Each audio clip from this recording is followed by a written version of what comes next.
Now let's discuss about fiscal policy. ये एक बहुत ही इम्पॉर्टेंट इकोनॉमिक कॉन्सेप्ट है जो हर कंट्री की इकोनॉमी को चाहे डायरेक्ट हो या इनडायरेक्ट तरीके से शेप ज़रूर करता है। आपने हर साल बजट के बारे में सुना होगा, टैक्सेस के बारे में सुना होगा। ये सब चीज़ें असल में फिस्कल पॉलिसी का ही पार्ट है। तो सबसे पहले आइए आसान शब्दों में समझते हैं कि फिस्कल पॉलिसी आखिर है क्या। इसको आप गवर्नमेंट का एक इकोनॉमिक टूल किट समझ सकते हैं जिससे वो इकोनॉमी को मैनेज करती है। फिस्कल पॉलिसी की डेफिनेशन कहती है कि ये गवर्नमेंट की एक डिलिबरेट यानी एक सोची समझी पॉलिसी है। इसमें गवर्नमेंट अपने बजट का इस्तेमाल करके देश के इकोनॉमिक एक्टिविटी को इन्फ्लुएंस करती है। इसका मेन एम होता है एग्रीगेट डिमांड यानी देश में गुड्स और सर्विसेज की टोटल डिमांड, आउटपुट यानी टोटल प्रोडक्शन और एम्प्लॉयमेंट यानी लोगों के लिए जॉब्स को मैनेज करना।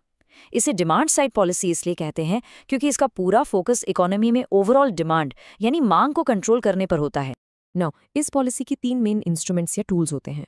पहला है टैक्सेशन यानी जो टैक्सेस हम सब पे करते हैं जैसे इनकम टैक्स या जीएसटी। ये गवर्नमेंट की इनकम का सबसे बड़ा सोर्स है। दूसरा है पब्लिक एक्सपेंडिचर यानी सरकारी खर्च। इसमें रोड्स बनाना, स्कूल्स और हॉस्पिटल्स बनाना या फिर डिफेंस पर खर्च करना सब शामिल है। और तीसरा है पब्लिक बोरोइंग। जब गवर्नमेंट के खर्चे उसकी इनकम से ज़्यादा हो जाते हैं तो उसे मार्केट से या दूसरे देशों से उधार लेना पड़ता है।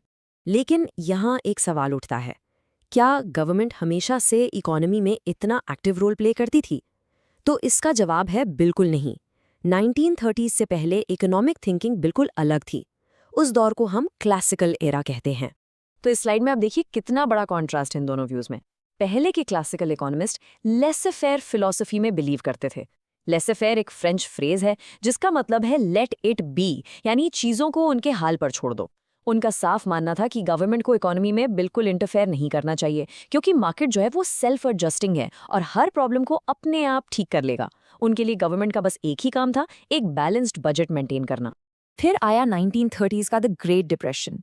ये एक ऐसा हिस्टोरिकल इवेंट था, एक ऐसी भयानक ग्लोबल इकोनॉमिक क्राइसिस थी जिसने इस पुरानी लेज़े फेयर सोच को पूरी तरह से चैलेंज किया और हमेशा के लिए बदल कर रख दिया। इस दौरान आप सोचिए, सिचुएशन इतनी खराब हो गई थी कि अमेरिका जैसे देश में अनएम्प्लॉयमेंट रेट 25% तक पहुंच गया था। इसका मतलब है कि हर 4 में से एक इंसान बेरोजगार था। ये एक ऐसी कैटास्ट्रोफिक सिचुएशन थी जिसे मार्केट खुद ठीक नहीं कर पा रहा था। इस सब की शुरुआत हुई 1929 में स्टॉक मार्केट क्रैश से। इसके बाद पूरे डेकेड में लोगों और कंपनीज ने डर के मारे खर्च करना ही बंद कर दिया।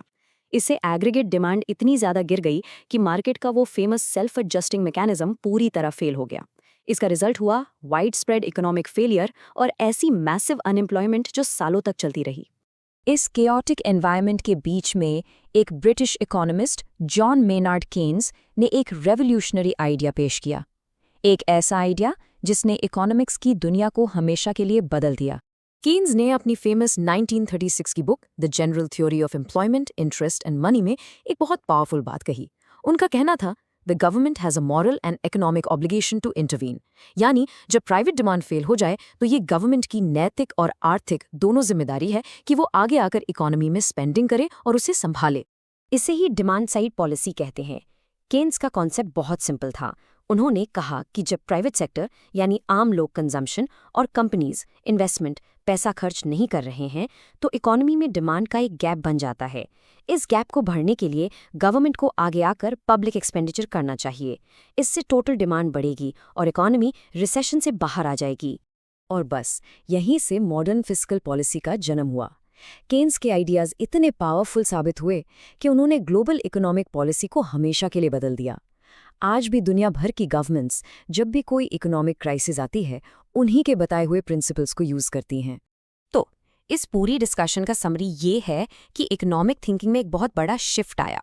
हम लेसे फेयर यानी लेट इट बी से एक्टिव गवर्नमेंट इंटरवेंशन की तरफ बढ़े।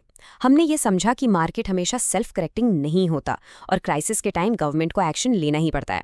और सबसे इंपॉर्टेंट, बजट का मेन गोल सिर्फ बैलेंस करना नहीं बल्कि उसे इकोनॉमिक स्टेबिलिटी के लिए एक पावरफुल टूल की तरह इस्तेमाल करना है।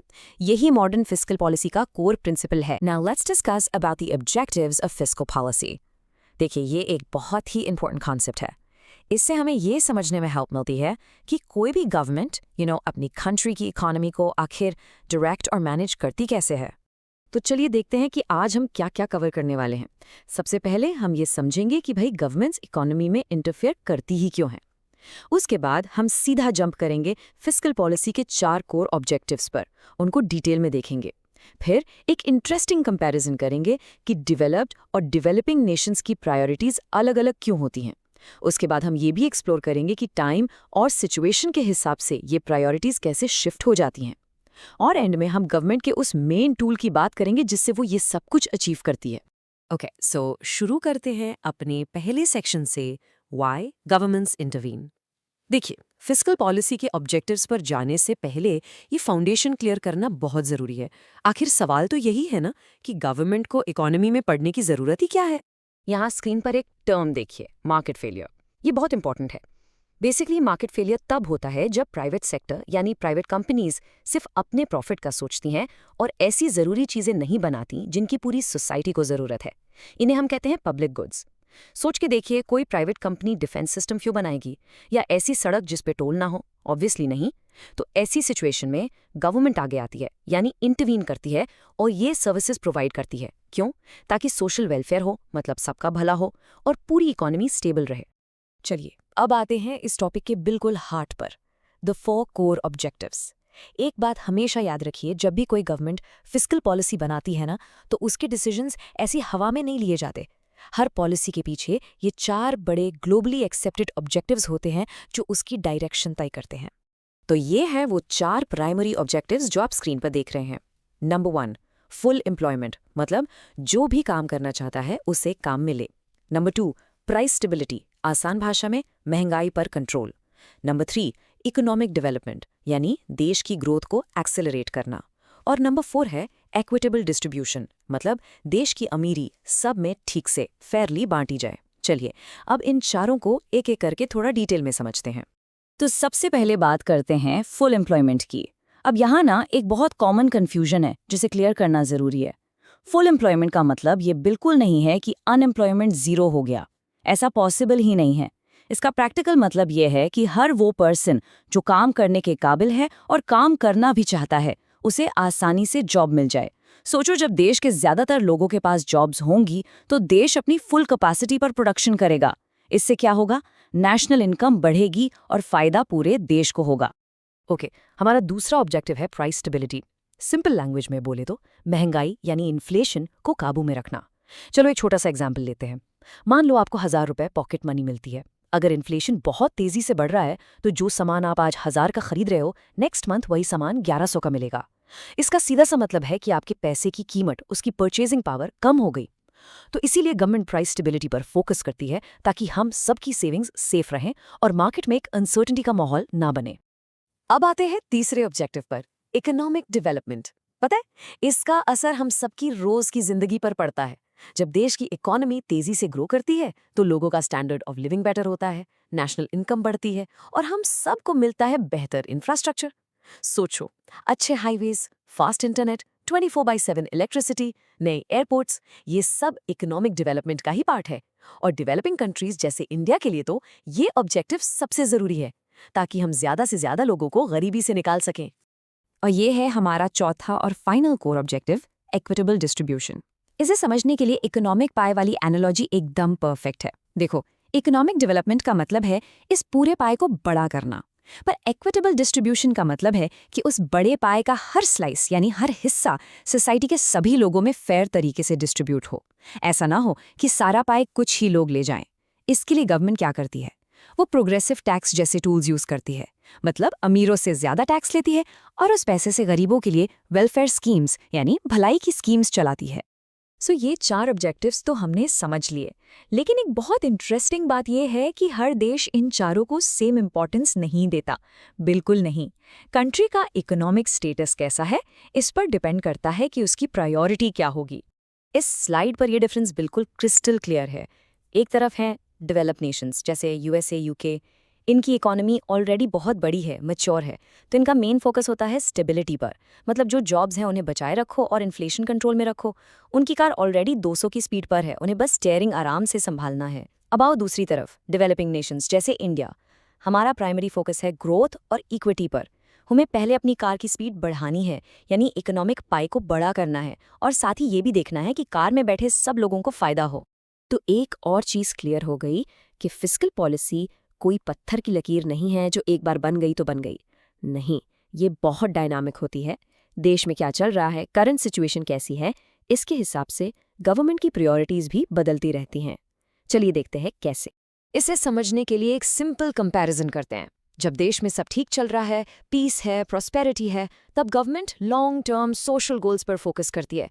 जैसे चलो सोशल वेलफेयर पर ज़्यादा खर्च करते हैं, लोगों की भलाई के लिए स्कूल्स और हॉस्पिटल्स बनाते हैं। लेकिन मान लो अचानक कोई क्राइसिस आ गया, जैसे वॉर हो गई या कोविड-19 पैंडेमिक जैसा कुछ, तब प्रायोरिटीज़ एकदम से यू टर्न ले लेती हैं। तब फोकस हो जाता है सर्वाइवल और रिकवरी पर। सबसे इंपॉर्टेंट हो जाता है कि ज़रूरी सामान की कीमत ना बढ़े और उनका प्रोडक्शन चलता रहे। ओके, अब हम आ गए हैं इस डिस्कशन के सबसे प्रैक्टिकल हिस्से पर।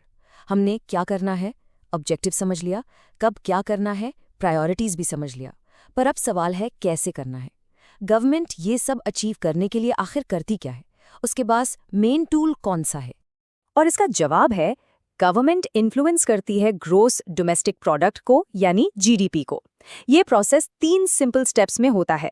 स्टेप 1, गवर्नमेंट अपने 2 मेन लीवर्स को एडजस्ट करती है। एक है स्पेंडिंग यानी कहाँ खर्च करना है, और दूसरा है टैक्सेशन यानी लोगों से कितना टैक्स लेना है। स्टेप 2, इन एक्शंस का सीधा या आड़ा असर पड़ता है देश के टोटल प्रोडक्शन पर यानी जीडीपी पर।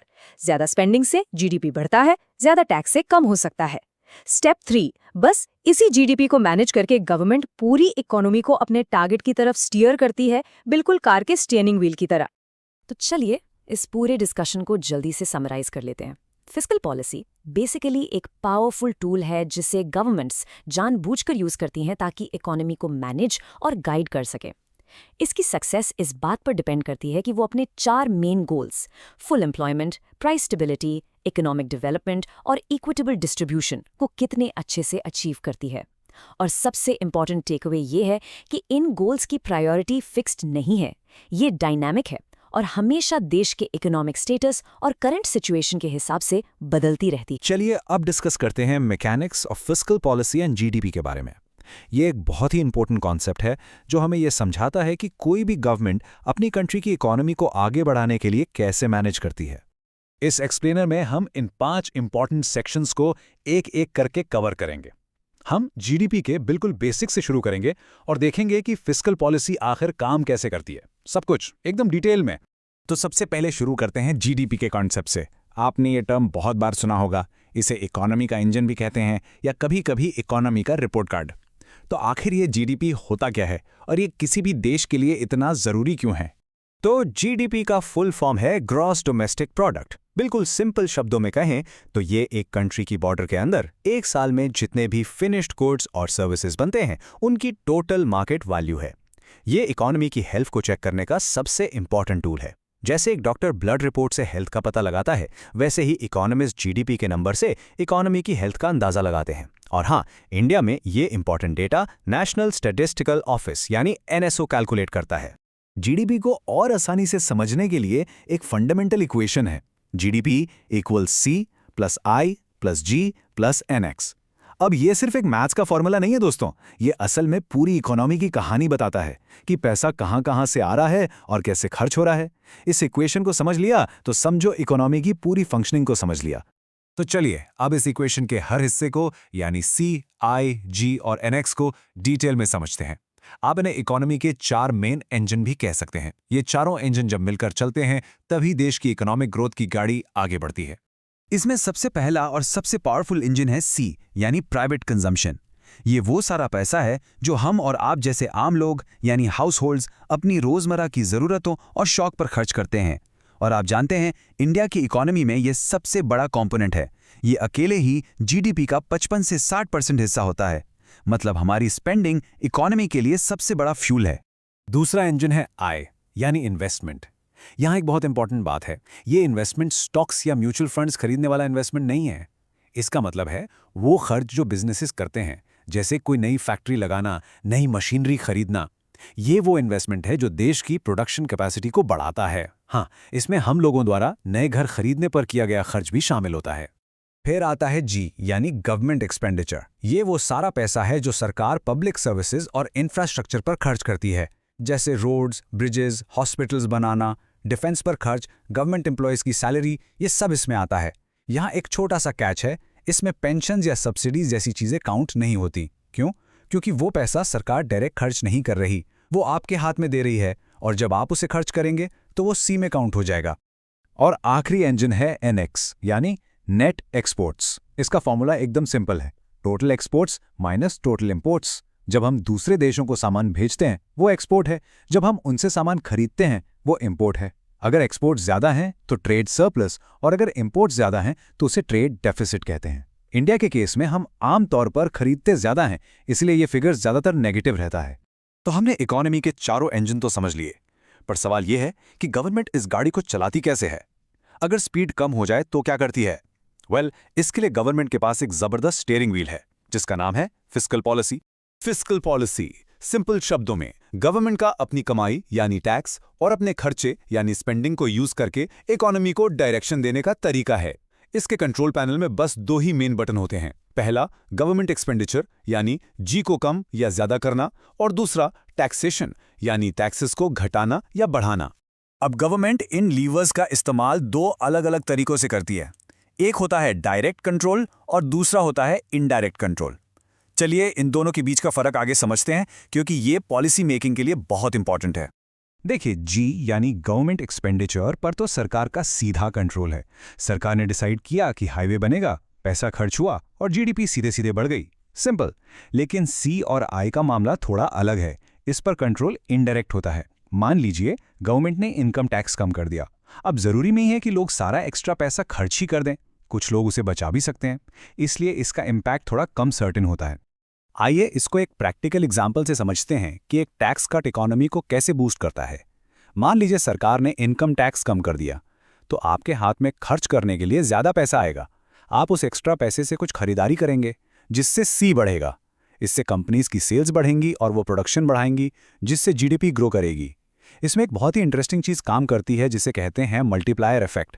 यानी 100 रुपए का टैक्स कट इकोनॉमी में 100 रुपए से कहीं ज्यादा का फायदा पहुंचा सकता है, क्योंकि आपका खर्चा किसी और की इनकम बनता है, फिर वो उसमें से कुछ खर्च करता है और ये साइकिल चलता रहता है। तो अब सवाल ये उठता है कि गवर्नमेंट ये सब करती क्यों है, इतनी मेहनत क्यों? फिस्कल पॉलिसी का सबसे बड़ा गोल है इकोनॉमी में स्टेबिलिटी लाना, मतलब एक ऐसा बैलेंस बनाना जहां इकोनॉमिक ग्रोथ भी हो लेकिन महंगाई यानी इन्फ्लेशन भी कंट्रोल में रहे। एक परफेक्ट स्वीट स्पॉट ढूंढना। इस बैलेंस को पाने के लिए गवर्नमेंट के पास दो मेन मूव्स होते हैं। पहला है एक्सपेंशनरी फिस्कल पॉलिसी। ये तब यूज होती है जब इकोनॉमी सुस्त पड़ गई हो। तब गवर्नमेंट गाड़ी को धक्का देने के लिए या तो खर्चा बढ़ाती है या टैक्स कम करती है, जैसे कोविड-19 के टाइम पर दिए गए रिलीफ पैकेजेस। और दूसरा है कंट्रैक्शनरी फिस्कल पॉलिसी। ये तब यूज होती है जब महंगाई बहुत ज्यादा हो, यानी इकोनॉमी ओवरहीट हो रही हो। तब गवर्नमेंट डिमांड को ठंडा करने के लिए खर्चा कम करती है या टैक्स बढ़ा देती है। इस तरह आप देख सकते हैं कि फिस्कल पॉलिसी एक बहुत ही डायनामिक और पावरफुल टूल है। इसके जरिए गवर्नमेंट देश के इकोनॉमी को इकोनॉमिक उतार चढ़ाव से बचाते हुए आगे ले जाती है, कभी ग्रोथ के लिए एक्सेलरेटर दबाकर तो कभी इन्फ्लेशन कंट्रोल करने के लिए ब्रेक लगाकर। इसका अल्टीमेट एम देश के लिए एक स्टेडी और स्टेबल ग्रोथ का रास्ता बनाना है। चलिए अब हम डिस्कस करते हैं एक बहुत ही इंपॉर्टेंट इकोनॉमिक कॉन्सेप्ट, जिसका नाम है एक्सपेंशनरी फिस्कल पॉलिसी। ओके, सो इस पॉलिसी की जरूरत ही क्यों पड़ती है? इसके लिए पहले हमें प्रॉब्लम को अच्छे से समझना होगा, और वो प्रॉब्लम है इकोनॉमिक रिसेशन। तो ये रिसेशन आखिर है क्या? देखिए, बिल्कुल सिंपल टर्म्स में समझें तो ये एक ऐसी सिचुएशन है जब पूरी इकोनॉमी ठंडी पड़ जाती है। फैक्ट्रीज में प्रोडक्शन स्लो डाउन हो जाता है, दुकानों में कस्टमर आने कम हो जाते हैं। बेसिकली इकोनॉमिक एक्टिविटी में एक बड़ी गिरावट आ जाती है। इसी को टेक्निकली रिसेशनरी गैप भी कहते हैं। मतलब साफ है, कंट्री में जितना पोटेंशियल है प्रोड्यूस करने का, वो उतना नहीं कर पा रही है। तो आखिर इस रिसेशन को पहचाने कैसे? इसके कुछ क्लियर कट साइंस होते हैं। सबसे पहला और सबसे बड़ा साइन है कि देश की टोटल इनकम, जिसे हम ग्रॉस डोमेस्टिक प्रोडक्ट या जीडीपी कहते हैं, वो गिरने लगती है। फिर जब लोगों की इनकम कम होती है तो ऑब्वियसली लोग और कंपनीज दोनों ही कम खर्च करते हैं। इससे मार्केट में जो ओवरऑल डिमांड है, यानी एग्रीगेट डिमांड, वो भी कम हो जाती है। अब सोचिए, जब लोग खरीदारी ही कम कर रहे हैं तो दुकानों का सामान कैसे बिकेगा? और इस पूरे साइकिल का आखिरी और सबसे बुरा नतीजा क्या होता है? कंपनीज अपने एम्प्लॉयज को निकालना शुरू कर देती हैं, जिससे अनएम्प्लॉयमेंट यानी बेरोजगारी बहुत तेजी से बढ़ने लगती है। तो अब सवाल ये है कि इस इकोनॉमिक स्लम से, इस मंदी से लड़ने के लिए क्या किया जाता है? वेल, यहाँ आती है गवर्नमेंट, और वो एक बहुत ही पावरफुल सोल्यूशन यूज करती है। और इस सोल्यूशन का नाम है एक्सपेंशनरी फिस्कल पॉलिसी। देखिए, इसका नाम ही सब कुछ बता देता है। एक्सपेंशनरी मतलब एक्सपैंड करना यानी फैलाना। तो इस पॉलिसी का सीधा सा मेन गोल है इकोनॉमी को एक्सपैंड करना, उसको आगे बढ़ाना, ताकि वो जो रिसेशनरी गैप बन गया था ना, उसे फिल किया जा सके। ओके, तो ये एक्सपेंशन लाने के लिए गवर्नमेंट के पास ना दो मेन टूल्स, या आप कह सकते हैं दो लेवर्स होते हैं। बिल्कुल जैसे आप किसी मशीन को कंट्रोल करने के लिए लेवर्स यूज करते हैं। और इन टूल्स को गवर्नमेंट अकेले अकेले भी यूज कर सकती है, या फिर एक साथ भी। चलिए पहले टूल की बात करते हैं। ये सबसे डायरेक्ट तरीका है इकोनॉमी को किक स्टार्ट करने का, और वो है गवर्नमेंट स्पेंडिंग को बढ़ाना। अच्छा, अब ये काम कैसे करता है? सोच के देखिए, ये एक पूरा चेन रिएक्शन है। मान लीजिए गवर्नमेंट ने अनाउंस किया कि वो नए हाईवेज, मेट्रो लाइंस, डैम्स या स्कूल्स बनाएगी। जैसे ही इन बड़े पब्लिक प्रोजेक्ट्स पर खर्च शुरू होता है, तो क्या होगा? इमीडिएटली कंस्ट्रक्शन और उससे जुड़ी इंडस्ट्रीज में लेबर और मटेरियल की डिमांड बढ़ जाएगी। इससे डायरेक्ट नए जॉब्स क्रिएट होंगे, लोगों को एम्प्लॉयमेंट मिलेगा और उनके हाथ में इनकम आएगी। और जब लोगों के पास पैसा आता है, तो वो क्या करते हैं? वो मार्केट में जाते हैं और ज्यादा खर्च करते हैं। और ये जो पूरा साइकिल है ना, ये ओवरऑल एग्रीगेट डिमांड को बढ़ा देता है और इकोनॉमी को एक बहुत जोरदार बूस्ट मिलता है। ओके, तो ये था पहला टूल। अब आते हैं दूसरे इंपॉर्टेंट टूल पर, और वो है टैक्सेस में कमी करना, यानी टैक्स कट्स। अब टैक्स कट्स का असर ना आम आदमी से लेकर बड़ी बड़ी कंपनीज तक सब पर होता है। सोच के देखिए, जब गवर्नमेंट पर्सनल इनकम टैक्स कम करती है, तो आपके और मेरे जैसे हाउसहोल्ड्स के पास at the end of the month खर्च करने के लिए थोड़ा एक्स्ट्रा पैसा बच जाता है। इसे कहते हैं डिस्पोजेबल इनकम का बढ़ना। और दूसरी तरफ जब कॉर्पोरेट टैक्स कम किया जाता है, तो बिजनेसेस के पास ज्यादा पैसा बचता है नए प्रोजेक्ट्स में इन्वेस्ट करने के लिए, यानी उनके पास ग्रोथ के लिए ज्यादा कैपिटल होता है। तो देखिए, दोनों ही केस में क्या हो रहा है? मार्केट में स्पेंडिंग भी बढ़ रही है और इन्वेस्टमेंट भी बढ़ रहा है, और इन दोनों से ही एग्रीगेट डिमांड ऊपर जाती है। एक्चुअली कई बार ऐसा होता है कि गवर्नमेंट को मैक्सिमम इम्पैक्ट चाहिए होता है। ऐसे में वो इन दोनों टूल्स को एक साथ इस्तेमाल करती है, स्पेंडिंग भी बढ़ाती है और टैक्सेस भी कम करती है। इसको आप ऐसे समझिए जैसे आपकी गाड़ी बंद हो गई है, तो आप उसे धक्का भी दे रहे हैं और अंदर से कोई एक्सेलरेटर भी दबा रहा है। Double power. इससे इकोनॉमी को एक बहुत ही स्ट्रांग जोल्ट, एक पावरफुल पुश मिलता है। लेकिन जैसे हर पावरफुल चीज के साथ होता है, इस पॉलिसी का एक साइड इफेक्ट भी है, और इस साइड इफेक्ट को समझना बहुत बहुत जरूरी है। ये साइड इफेक्ट है बजट डेफिसिट। इसको समझने का सबसे आसान तरीका है अपने घर का बजट। अगर आपका महीने का खर्चा आपकी सैलरी से ज्यादा हो जाए, तो क्या होगा? आप डेफिसिट में चले जाएंगे, राइट? बिल्कुल यही चीज गवर्नमेंट के साथ होती है। जब गवर्नमेंट का टोटल एक्सपेंडिचर उसकी टोटल रेवेन्यू, जो मेनली टैक्सेस से आती है, उससे ज्यादा हो जाता है, तो गवर्नमेंट भी डेफिसिट में चली जाती है। और इस पैसे की कमी को पूरा करने के लिए गवर्नमेंट को अक्सर मार्केट से पैसा बोरो करना पड़ता है, यानी उधार लेना पड़ता है। तो अब ये डेफिसिट होता क्यों है? इस पॉलिसी की वजह से। देखिए, इक्वेशन बिल्कुल सिंपल है। एक तरफ गवर्नमेंट अपना स्पेंडिंग बढ़ा रही है प्रोजेक्ट्स पर, स्कीम्स पर, तो खर्चा एक्सपेंडिचर ऊपर जा रहा है। और दूसरी तरफ टैक्स कट्स की वजह से उसकी जो कमाई है यानी रेवेन्यू, वो नीचे आ रही है। तो ये तो सिंपल मैथ है ना? जब आपके खर्चे बढ़ रहे हैं और आपकी इनकम कम हो रही है, तो इसका रिजल्ट हमेशा एक बजट डेफिसिट ही होगा। लेकिन यहां पर एक बहुत इंपॉर्टेंट पॉइंट समझने वाला है। आप सोच रहे होंगे कि डेफिसिट तो बुरी चीज है। हाँ है, लेकिन जब इकोनॉमी एक बहुत गहरे रिसेशन में होती है ना, तब इस बजट डेफिसिट को एक नेसेसरी ट्रेड ऑफ माना जाता है। मतलब ये एक ऐसी कीमत है जो चुकानी पड़ती है।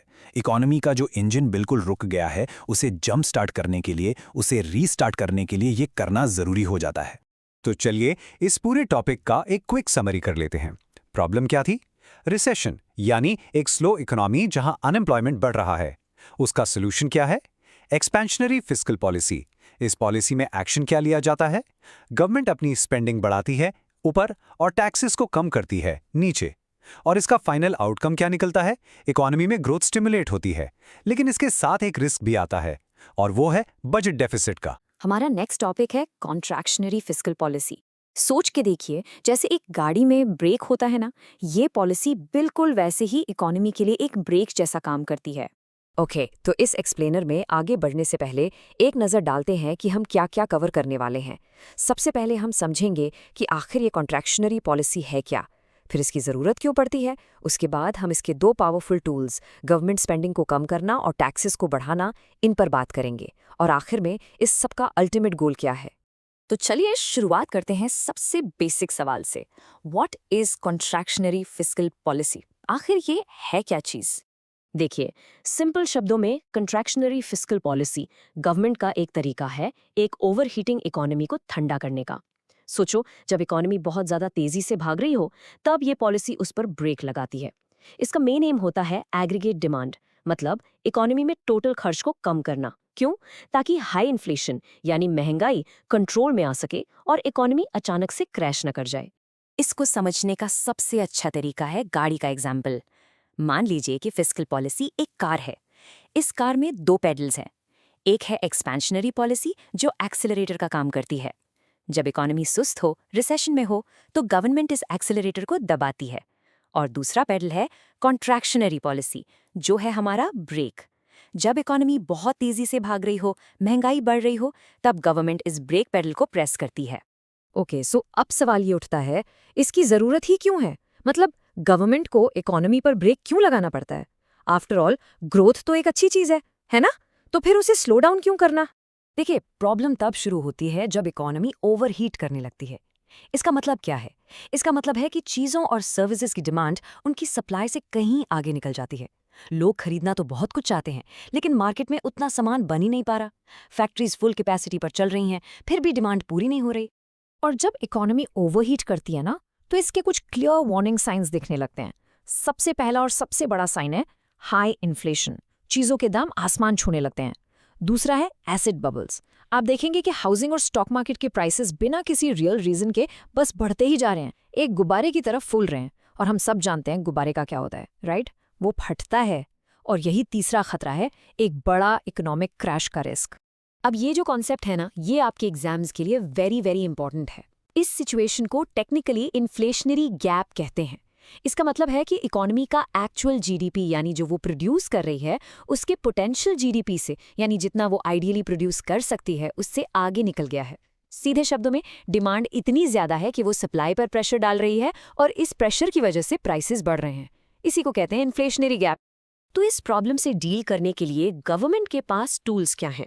चलिए बात करते हैं पहले टूल की, जो है गवर्नमेंट के खुद के खर्चों को कम करना, यानी डिक्रीजिंग गवर्नमेंट स्पेंडिंग। तो ये काम कैसे करता है? सोच के देखिए। गवर्नमेंट के बहुत सारे प्रोजेक्ट्स चलते हैं, नए हाईवेज बनाना, पब्लिक पार्क, स्कूल्स। गवर्नमेंट क्या करती है? इनमें से कुछ प्रोजेक्ट्स को या तो कैंसिल कर देती है या आगे के लिए पोस्टपोन कर देती है। इससे क्या होता है? जो करोड़ों रुपए इन प्रोजेक्ट्स पर खर्च होने वाले थे, वो अब सिस्टम में आते ही नहीं हैं।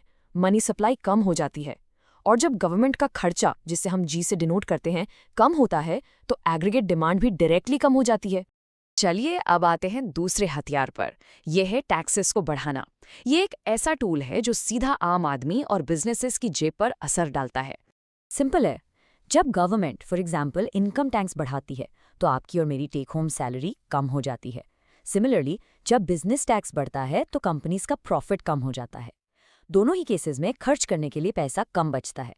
बेसिकली, गवर्नमेंट इकोनॉमी में जो एक्स्ट्रा पैसा घूम रहा है, जो डिमांड बढ़ा रहा था, उसे टैक्सेस के जरिए मॉप अप कर लेती है, यानी सोख लेती है। तो इसका प्रोसेस क्या है? देखिए, स्टेप 1, गवर्नमेंट ने पर्सनल इनकम टैक्स और कॉर्पोरेट टैक्स बढ़ा दिए। स्टेप 2, इनकम टैक्स बढ़ने से हम लोगों के पास खर्च करने लायक पैसा यानी डिस्पोजेबल इनकम कम हो गई।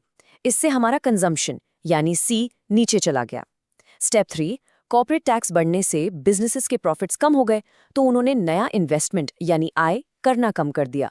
और जब सी और आय दोनों ही कंपोनेंट्स गिरते हैं, तो ओवरऑल एग्रीगेट डिमांड भी नीचे आ जाती है। तो इतनी सारी बातों के बाद सबसे जरूरी सवाल, द अल्टीमेट गोल। आखिर इस सब का मकसद क्या है? क्या गवर्नमेंट चाहती है कि इकोनॉमी की ग्रोथ रुक जाए, स्टैग्नेंट हो जाए? इसका जवाब है बिल्कुल नहीं। डोल इकोनॉमी को रोकना नहीं है। ये कोड इसे बिल्कुल सही तरीके से समझाता है। फिस्कल पॉलिसी एक थर्मोस्टैट जैसी है। जैसे एसी का थर्मोस्टैट रूम को ना ज्यादा ठंडा होने देता है, ना ज्यादा गर्म, वो एक जस्ट राइट टेम्परेचर मेंटेन करता है। ठीक उसी तरह कंट्रैक्शनरी पॉलिसी इकोनॉमी के टेम्परेचर को जस्ट राइट रखती है, ना ज्यादा ओवरहीटिंग, ना ज्यादा ठंडक। तो जस्ट राइट टेम्परेचर से हमें मिलता क्या है? इसके इंटेंडेड आउटकम्स क्या हैं? पहला, जो फालतू का खर्चा हो रहा था वो कंट्रोल में आ जाता है और डिमांड एक सस्टेनेबल लेवल पर आ जाती है। दूसरा, इकोनॉमी में स्टेबिलिटी आती है। एक्सट्रीम महंगाई और सडन क्रैश, इन दोनों एक्सट्रीम्स से हम बच जाते हैं। और एक बोनस भी है, बजटरी इंप्रूवमेंट।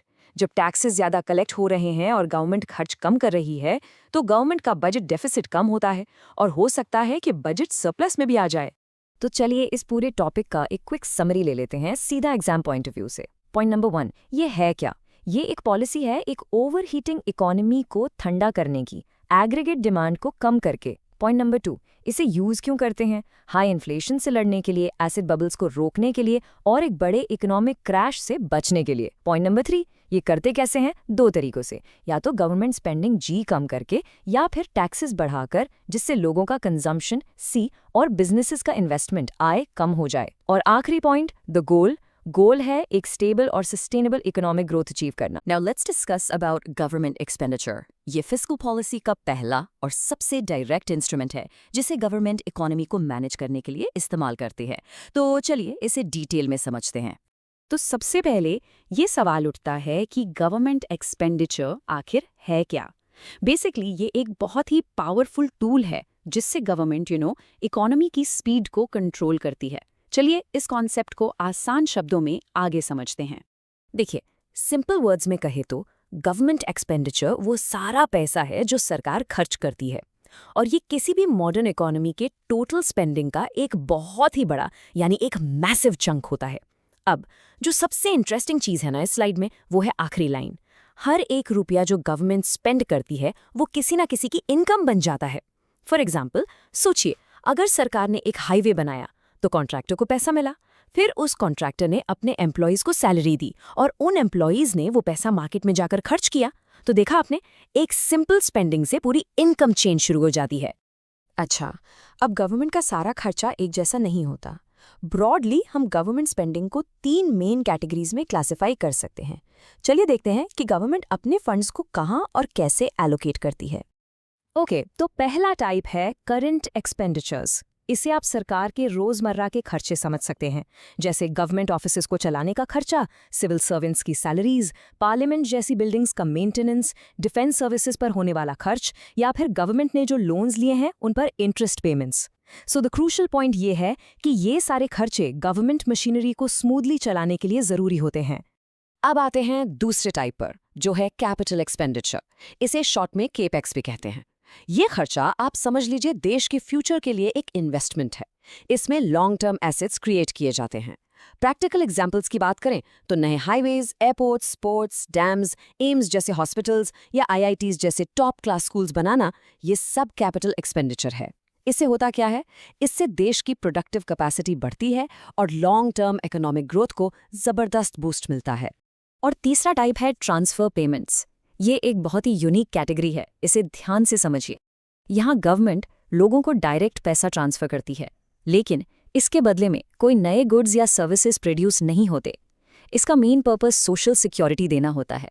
एग्जाम्पल्स देखिए, ओल्ड एज पेंशन्स, बेरोजगारी भत्ता यानी अनएम्प्लॉयमेंट रिलीफ, स्टूडेंट्स को मिलने वाली स्कॉलरशिप्स या PM किसान जैसी स्कीम्स जिसमें फार्मर्स को डायरेक्ट फाइनेंशियल सपोर्ट मिलता है। इसका सबसे बड़ा इम्पैक्ट ये है कि इससे परचेजिंग पावर सीधे उन लोगों के हाथ में जाती है जो उसे तुरंत खर्च करते हैं, जिससे इकोनॉमी में डिमांड क्रिएट होती है। अब आते हैं इस टॉपिक के सबसे इंटरेस्टिंग कॉन्सेप्ट पर, द मल्टीप्लायर इफेक्ट। इसे हम गवर्नमेंट स्पेंडिंग का मैजिक भी कह सकते हैं, क्योंकि यहाँ खर्च किया गया 1 रुपया इकोनॉमी में कई गुना ज़्यादा इम्पैक्ट डालता है। बहुत फैसिनेटिंग है ये जो कोट आप स्क्रीन पर देख रहे हैं, ये इस आइडिया को बिल्कुल साफ साफ बताता है। इसके मुताबिक गवर्नमेंट का एक छोटा सा इनिशियल इन्वेस्टमेंट भी पूरी इकोनॉमी में एक लहर की तरह, एक रिपल की तरह फैल जाता है, और टोटल इनकम में जो इंक्रीज होता है वो ओरिजिनल स्पेंडिंग से कहीं कहीं ज्यादा होता है। आइए देखते हैं कि ये आखिर काम कैसे करता है। चलिए इस पूरे प्रोसेस को एक एग्जाम्पल से समझते हैं। मान लीजिए इकोनॉमी में रिसेशन है, यानी डिमांड कम है। अब गवर्नमेंट ने एक नया हाईवे प्रोजेक्ट शुरू किया, तो स्टेप 1 में इससे प्राइमरी एम्प्लॉयमेंट क्रिएट हुआ, लेबरर्स और इंजीनियर्स को काम मिल गया।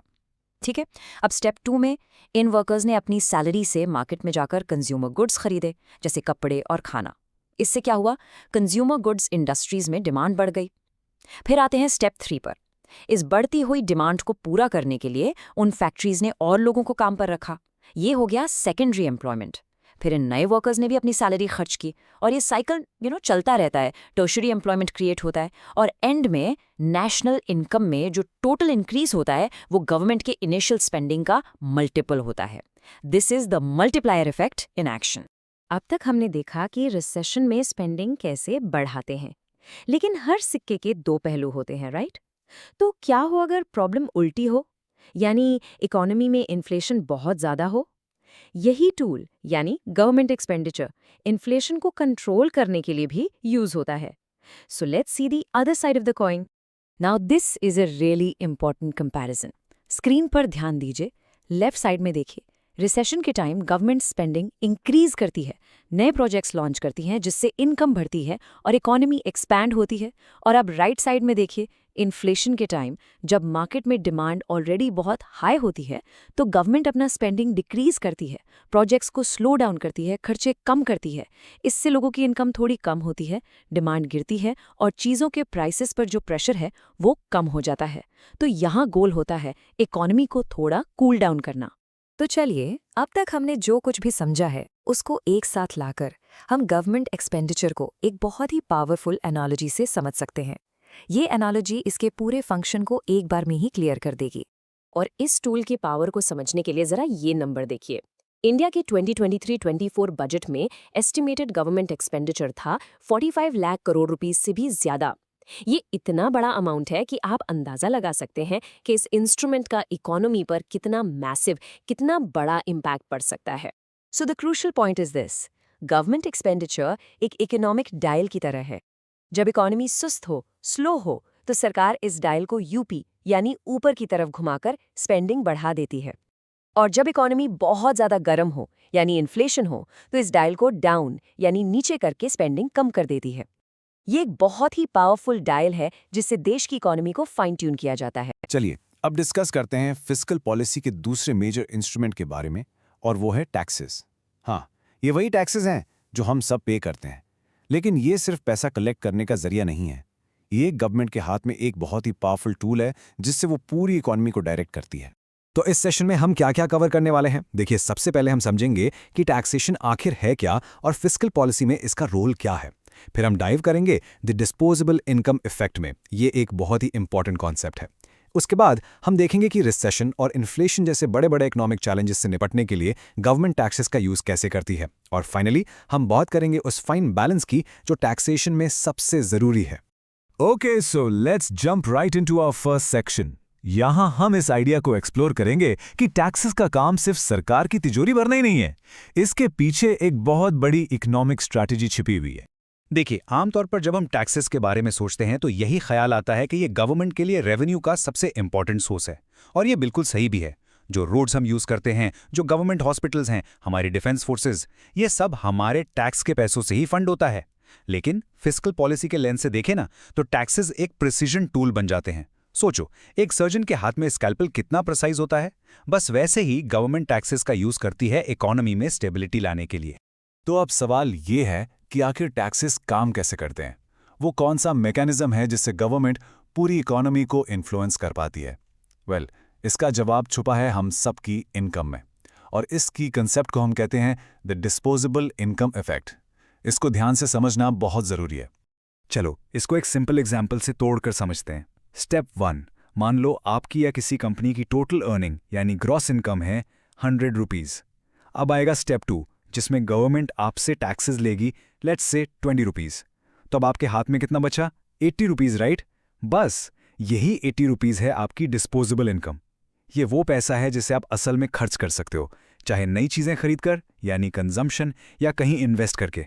और सोचो, जब पूरे देश के लोगों की डिस्पोजेबल इनकम मिल जाती है तो वही हमारी इकोनॉमी का इंजन बन जाती है।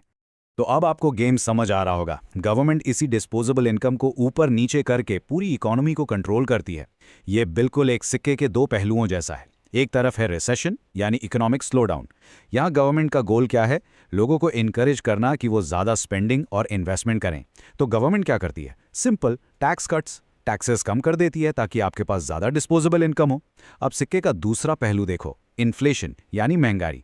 यहाँ मार्केट में आग लगी हुई है, प्राइसेस बढ़ रहे हैं। गोल क्या है? प्राइसेस को कंट्रोल करना। तो गवर्नमेंट एक्शन क्या लेगी? एग्जैक्टली उल्टा, टैक्स हाइक्स टैक्सेस बढ़ा देगी, जिससे आपके हाथ में कम डिस्पोजेबल इनकम बचेगी और डिमांड थोड़ी ठंडी पड़ेगी। चलिए इसको थोड़ा और डिटेल में देखते हैं। सबसे पहले बात करते हैं रिसेशन की।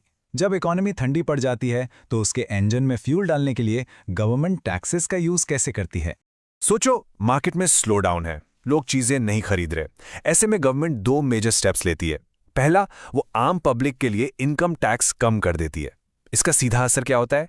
आपकी और मेरी जेब में ज्यादा पैसा, यानी मोर डिस्पोजेबल इनकम। और जब पैसा होता है तो लोग खर्च करते हैं, नई कार, नया फोन, नया घर। इससे मार्केट में डिमांड क्रिएट होती है। At the same time government businesses के लिए कॉर्पोरेट टैक्सेस भी कम करती है। अब कंपनीज के पास ज्यादा प्रॉफिट बचेगा तो वो क्या करेंगी? वो इन्वेस्ट करेंगी, नई मशीनरी खरीदेंगी, नई फैक्ट्रीज या ब्रांचेस खोलेंगी। इससे जॉब्स क्रिएट होती हैं और पूरा इन्वेस्टमेंट साइकिल फिर से घूमने लगता है। ओके, रिसेशन की बात हो गई। अब पिक्चर को बिल्कुल पलट देते हैं। क्या होता है जब इकोनॉमी ओवरहीट हो जाती है? मतलब हर चीज के दाम आसमान छू रहे हैं। ऐसे में महंगाई या इन्फ्लेशन को ठंडा करने के लिए गवर्नमेंट टैक्सेस का इस्तेमाल कैसे करती है, चलिए देखते हैं।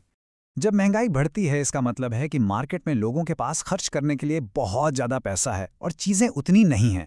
तो गवर्नमेंट क्या करती है? वो या तो नए टैक्सेस इंट्रोड्यूस करती है या जो टैक्सेस पहले से हैं उनके रेट्स बढ़ा देती है। रिजल्ट, लोगों के हाथ में आने वाली डिस्पोजेबल इनकम कम हो जाती है और जब जेब में पैसा कम होगा तो ऑब्वियसली खर्चा भी कम होगा।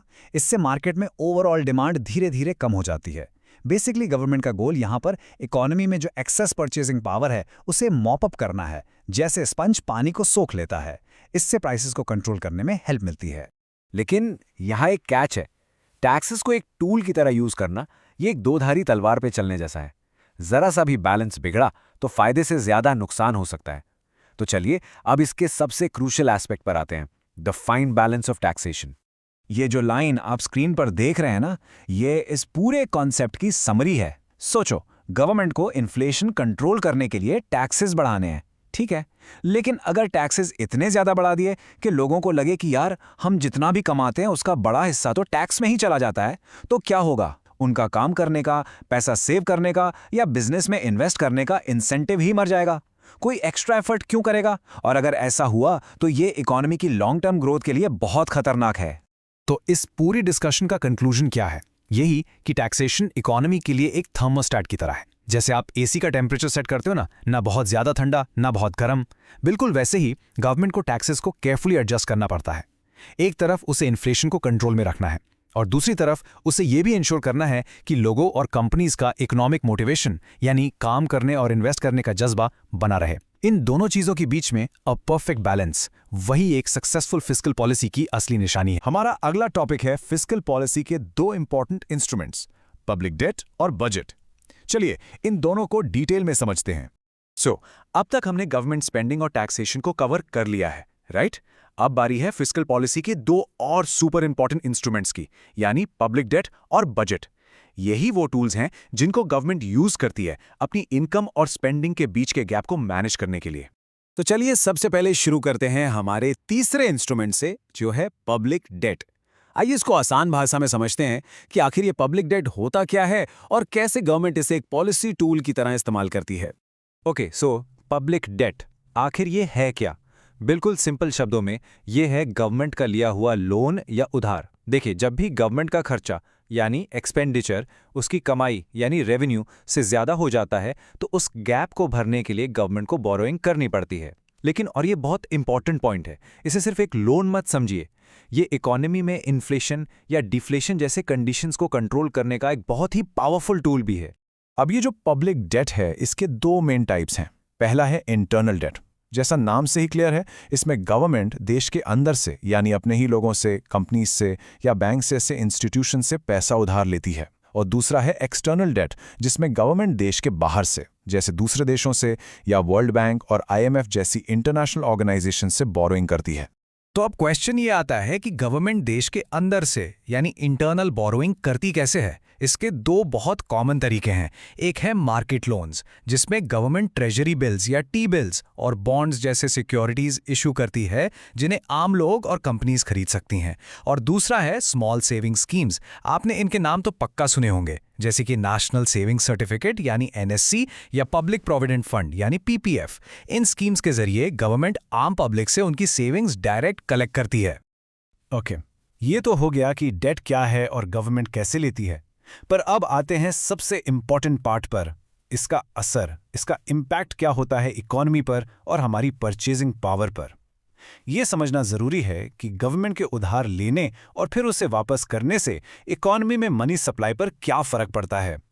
सोचो, जब गवर्नमेंट पब्लिक से पैसे उधार लेती है तो क्या होता है? इसका इफेक्ट होता है कॉन्ट्रैक्शनरी, मतलब इकोनॉमी को थोड़ा सा श्रिंक करना या कॉन्ट्रैक्ट करना। ऐसे समझो, गवर्नमेंट ने बॉन्ड्स बेचे और आपने अपनी सेविंग्स लगा के वो बॉन्ड्स खरीद लिए, तो आपका पैसा आपके बैंक अकाउंट से निकलकर गवर्नमेंट के पास चला गया। इससे आपके पास मार्केट में खर्च करने के लिए पैसे कम हो गए।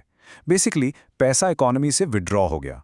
इससे चीज़ों की ओवरऑल डिमांड कम हो जाती है और ये महंगाई यानी इन्फ्लेशन को कंट्रोल करने में बहुत हेल्प करता है। अब आते हैं इसके आगे की स्टोरी पर। जो पैसा गवर्नमेंट ने लिया है वो वापस भी तो करेगी, राइट? और जब गवर्नमेंट ये डेट रीपे करती है तो इफेक्ट बिल्कुल उल्टा होता है, यानी एक्सपेंशनरी। जब आपके बॉन्ड्स मैच्योर होते हैं तो गवर्नमेंट आपको आपका प्रिंसिपल अमाउंट इंटरेस्ट के साथ वापस करती है। अब ये पैसा पब्लिक के हाथ में वापस आ गया। इससे लोगों की डिस्पोजेबल इनकम बढ़ जाती है और वो मार्केट में ज़्यादा खर्च करते हैं। इससे एग्रीगेट डिमांड बूस्ट होती है, जो इकोनॉमी में डिफ्लेशन या मंदी से लड़ने के लिए ज़रूरी है। तो पब्लिक डेट हमने समझ लिया। चलिए अब मूव करते हैं हमारे fourth and final fiscal instrument पर, जो है द गवर्नमेंट्स बजट। और हाँ, ये पब्लिक डेट से बहुत क्लोजली कनेक्टेड है। इसे आप गवर्नमेंट के फाइनेंसेस का मास्टर स्टेटमेंट भी कह सकते हैं। तो बजट होता क्या है? आप सबने इसके बारे में सुना तो होगा। बेसिकली ये गवर्नमेंट का सालाना हिसाब किताब है, एक फाइनेंशियल स्टेटमेंट जिसमें गवर्नमेंट बताती है कि अगले फाइनेंशियल ईयर में उसकी कमाई कहाँ से आएगी, जो मेनली टैक्सेस से आती है, और वो पैसा कहाँ कहाँ खर्च होगा। पर इंटरेस्टिंग बात यह है कि ये सिर्फ एक हिसाब किताब नहीं है। बजट का जो बैलेंस होता है वो अपने आप में एक बहुत पावरफुल पॉलिसी टूल है। तो मैंने कहा कि बजट का बैलेंस एक टूल है। इसका क्या मतलब है? देखिए, बजट 3 स्टेट्स में हो सकता है, बैलेंस्ड, सरप्लस या डेफिसिट। और इनमें से हर स्टेट का इकोनॉमी पर एक अलग इंपैक्ट होता है, जिससे गवर्नमेंट इकोनॉमी को एक डायरेक्शन दे सकती है, ऐसे बिल्कुल एक स्टीयरिंग व्हील की तरह। सबसे पहले बैलेंस्ड बजट, जैसा नाम से ही क्लियर है, यहां गवर्नमेंट की कमाई उसके खर्चों के बराबर होती है। Revenue equals expenditure, simple. इसका इफेक्ट होता है न्यूट्रल। फिर आता है बजट सरप्लस। यहां गवर्नमेंट की कमाई उसके खर्चों से ज्यादा है। सोचो, गवर्नमेंट मार्केट से पैसा ले ज्यादा रही है और खर्च कम कर रही है, तो इफेक्ट क्या होगा? हाँ, कॉन्ट्रैक्शनरी। और आखिर में है बजट डेफिसिट, जहां खर्चा कमाई से ज्यादा है। यहां गवर्नमेंट इकोनॉमी में ज्यादा पैसा डाल रही है, इसलिए इसका इफेक्ट होता है एक्सपेंशनरी। अब जैसे ही हम डेफिसिट या घाटा सुनते हैं, हमारे दिमाग में एक नेगेटिव इमेज आती है ना, कि ये तो बुरी चीज़ है। बट वेट, इकोनॉमिक्स में ये हमेशा सच नहीं होता। इनफैक्ट कभी कभी, जैसे कि इकोनॉमिक स्लो डाउन या रिसेशन के टाइम पर, डेफिसिट होना ना सिर्फ ठीक है बल्कि ज़रूरी भी है। ये एक ज़रूरी स्टिमुलस का काम करता है। तो सवाल है, क्यों? आखिर घाटे का बजट ज़रूरी क्यों है? इसका लॉजिक बहुत सिंपल है। जब इकोनॉमी स्लो डाउन हो रही हो तो गवर्नमेंट जानबूझकर अपने खर्चे बढ़ा देती है। इससे होता यह है कि सिस्टम में ज़्यादा पैसा इंजेक्ट होता है, जो लोगों के हाथ में जाता है, जिससे डिमांड बढ़ती है, और फिर कंपनीज प्रोडक्शन बढ़ाती हैं, जिससे जॉब्स क्रिएट होती हैं। ये एक पॉजिटिव साइकिल स्टार्ट कर देता है। और इसका सबसे बड़ा रियल वर्ल्ड एग्जाम्पल है 2008 का ग्लोबल फाइनेंशियल क्राइसिस। उस वक्त इंडिया समेत दुनिया भर की गवर्नमेंट्स ने डेफिसिट स्पेंडिंग का यूज करके अपनी इकोनॉमीज को सपोर्ट किया और एक बड़े डिप्रेशन से बचाया। तो चलिए एक क्विक रिकैप कर लेते हैं। इस पूरे एक्सप्लेनर का समरी क्या है? हमने 2 पावरफुल फिस्कल इंस्ट्रूमेंट्स देखे, पब्लिक डेट और बजट। पब्लिक डेट से गवर्नमेंट मनी सप्लाई मैनेज करती है, बोरो करके इकोनॉमी को कॉन्ट्रैक्ट करती है और रीपे करके एक्सपेंड, सिंपल। और बजट के बैलेंस से गवर्नमेंट इकोनॉमी को डायरेक्शन देती है। सरप्लस बजट से इन्फ्लेशन कंट्रोल करती है और डेफिसिट बजट से रिसेशन से लड़ती है। अल्टीमेटली इन सब का गोल एक ही है, देश की इकोनॉमी को स्टेबल रखना और ग्रोथ के पाथ पर आगे बढ़ाना। Now let's discuss about fiscal policy का लॉन्ग रन इकोनॉमिक ग्रोथ में रोल। देखिए, ये एक बहुत ही इंपॉर्टेंट टॉपिक है। ये समझाता है कि कैसे कोई भी गवर्नमेंट सिर्फ day to day economic problems को मैनेज नहीं करती, बल्कि आने वाले कल के लिए एक स्ट्रांग और प्रॉस्परस फ्यूचर की नींव भी रखती है। तो आज के इस एक्सप्लेनर में हम इन सभी सेक्शंस को एक एक करके डिटेल में समझेंगे। विल सी कि कैसे गवर्नमेंट स्पेंडिंग, टैक्सेशन और पॉलिसी डिसीजंस मिलकर एक देश की ग्रोथ स्टोरी लिखते हैं। ये पूरा स्ट्रक्चर बाय द वे आपके एग्जाम के पॉइंट ऑफ व्यू से बहुत इंपॉर्टेंट है। So section 1, beyond the short term. देखिए, अब तक हमने फिस्कल पॉलिसी को शॉर्ट टर्म प्रॉब्लम्स जैसे रिसेशन या इन्फ्लेशन को ठीक करने वाले एक टूल की तरह ही देखा है, लेकिन इसका असली रोल इससे कहीं ज्यादा बड़ा है। फिस्कल पॉलिसी का काम सिर्फ इकोनॉमी को मैनेज करना नहीं, बल्कि फ्यूचर के लिए बिल्ड करना है। तो लॉन्ग रन इकोनॉमिक ग्रोथ का मतलब क्या है? इसका रियल मीनिंग है देश की प्रोडक्शन कैपेसिटी, यानी गुड्स एंड सर्विसेज प्रोड्यूस करने की उसकी टोटल एबिलिटी को कंसिस्टेंटली बढ़ाना। ये सिर्फ डिमांड को मैनेज करने से आगे की बात है।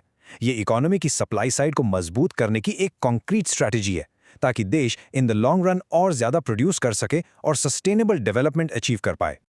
Okay, so let's dive into our first and सबसे क्रूशियल पिलर, इंफ्रास्ट्रक्चर। ये किसी भी मॉडर्न इकोनॉमी की आप कह सकते हैं फिजिकल फाउंडेशन है। बिल्कुल वैसे ही जैसे एक मजबूत बिल्डिंग के लिए एक सॉलिड नींव जरूरी होती है, राइट?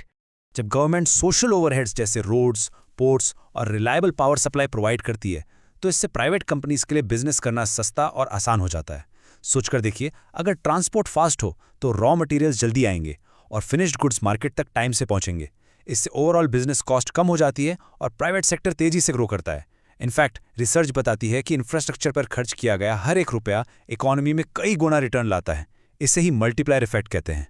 इसका सबसे इंपॉर्टेंट टेकअवे ये है कि ये इन्वेस्टमेंट्स पूरे देश के लिए लिटरली इकोनॉमिक हाईवेज बनाते हैं, और इंडिया में इसके कई प्रैक्टिकल एग्जाम्पल्स हैं, जैसे गोल्डन क्वाड्रिलैटरल प्रोजेक्ट जिसने मेजर सिटीज को कनेक्ट किया, फिर है सागरमाला प्रोजेक्ट जो पोर्ट्स की एफिशिएंसी बढ़ा रहा है, और हाँ, भारत नेट जो गांव-गांव तक डिजिटल कनेक्टिविटी ले जा रहा है।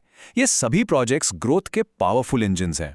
चलिए अब आगे बढ़ते हैं अपने सेकंड पिलर पर, जो है ह्यूमन कैपिटल। बेसिकली ये देश के लोगों पर किया गया इन्वेस्टमेंट है, और इसे सिर्फ सोशल वेलफेयर की तरह नहीं देखना चाहिए। नहीं, ये एक कोर इकोनॉमिक इन्वेस्टमेंट है जिसका रिटर्न, बिलीव मी, सबसे ज्यादा होता है। Now, what's really interesting about this slide is the clear contrast it presents. देखो, एक तरफ है एक एजुकेटेड और हेल्थी वर्कफोर्स जो हाई प्रोडक्टिविटी लाती है, इनोवेशन लाती है और नए इकोनॉमिक चैलेंजेस को आसानी से अडैप्ट कर लेती है, और दूसरी तरफ है एक अनस्किल्ड और अनहेल्थी वर्कफोर्स। उससे क्या होता है? इकोनॉमी स्टैग्नेंट हो जाती है, प्रोडक्टिविटी कम रहती है और ग्रोथ स्लो हो जाती है। The difference is night and day. इसीलिए गवर्नमेंट क्वालिटी पब्लिक एजुकेशन, सबके लिए एक्सेसिबल हेल्थ केयर और न्यूट्रिशन और स्किल इंडिया मिशन जैसे प्रोग्राम्स पर स्पेंड करती है। इन सब का अल्टीमेट एम एक ही है, हमारे देश का ह्यूमन कैपिटल स्ट्रॉन्ग करना, ताकि हमारे लोग प्रोडक्टिव बन सकें और हम अपने डेमोग्राफिक डिविडेंड का, यानी हमारी यंग पॉपुलेशन का पूरा फायदा उठा सकें। चलिए अब आगे बढ़ते हैं हमारे थर्ड पिलर पर, स्मार्ट टैक्सेशन। सुनिए, गवर्नमेंट का काम सिर्फ टैक्स कलेक्ट करना नहीं है। A well design tax system, एक स्मार्ट टैक्स सिस्टम इकोनॉमी को बूस्ट कर सकता है और नए आइडियाज और इन्वेस्टमेंट को एनकरेज कर सकता है। और ये कोट इसके कोर आइडिया को बिल्कुल परफेक्टली इलस्ट्रेट करता है। एक अच्छी टैक्स पॉलिसी इनोवेशन और रिस्क टेकिंग को एनकरेज करती है, उसे पनिश नहीं करती। अगर एंटरप्रेन्योर्स और इन्वेंटर्स को ये विश्वास हो कि उनकी मेहनत का एक फेयर शेयर उन्हें मिलेगा, तो वो ज़्यादा रिस्क लेंगे और इन्वेस्ट करेंगे। सिंपल। लेकिन अगर टैक्स रेट्स बहुत हाई होंगे तो सेविंग और इन्वेस्टमेंट दोनों ही डिस्करेज हो सकते हैं। ये स्टेप्स दिखाते हैं कि कैसे एक सही टैक्स पॉलिसी, जैसे कॉर्पोरेट टैक्स को कम करना या रिसर्च एंड डेवलपमेंट के लिए टैक्स क्रेडिट्स देना, एक पॉजिटिव चेन रिएक्शन शुरू करती है। इससे प्राइवेट इन्वेस्टमेंट बढ़ता है, इनोवेशन को रिवॉर्ड मिलता है, नए बिजनेसेस शुरू होते हैं और आखिर में long term economic growth achieve होती है।